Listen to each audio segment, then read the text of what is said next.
Hi అండి. అందరూ ఎలా ఉన్నారు? నేనైతే బాగున్నా. మీరు కూడా బాగున్నారు అనుకుంటున్నాను. ఇది నిన్న మండే పొద్దున తీసిన వ్లాగ్ అనమాట. కింద ఒక విచిత్రం అయితే జరిగిందండి ఈరోజు. అదేంటో లాస్ట్ వరకు చూడండి, చెప్తాను. ఇంకా నేనైతే పొద్దున్నే 9 గంటలకు పైన చల్లగా ఉందని కింద అయితే ఎండలో కూర్చుందామని ఇలా వచ్చాను. ఎండ చూడండి 9 గంటలకు ఎలా ఉందో. మా ప్లే ఏరియా అనమాట ఇక్కడ కింద అంతా. చాలా ఎండగా ఉందని కొద్దిసేపు అలా ఎండలో వాకింగ్ చేస్తూ ఉన్నాను. నేను ఎప్పుడు వెళ్ళను. ఇంకా సడన్గా 2 కోతులు అయితే ఇలా వచ్చాయండి మా అపార్ట్మెంట్లోకి. నాకైతే చాలా భయం వేసింది.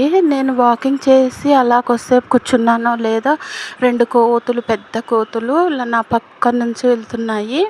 నేను ఫస్ట్ చూసి అవి డాగ్స్ ఏమో అనుకున్నాను. ఎందుకంటే మా అపార్ట్మెంట్లో కొంతమంది దగ్గర ఇలాగే కొంచెం జుట్టు ఎక్కువ ఉన్న డాగ్స్ ఉన్నాయి. అలాగే కనిపించాయి నాకు. మళ్ళీ చూస్తే కోతులు. విలేజ్లలో కనబడడం అంటే సాధారణ విషయమే, కానీ ఇట్లా అపార్ట్మెంట్లలో, సిటీలలో కనబడడం వింతే కదండి. నాకైతే చాలా ఆశ్చర్యం వేసింది. అందుకే వీడియో తీశాను అన్నమాట.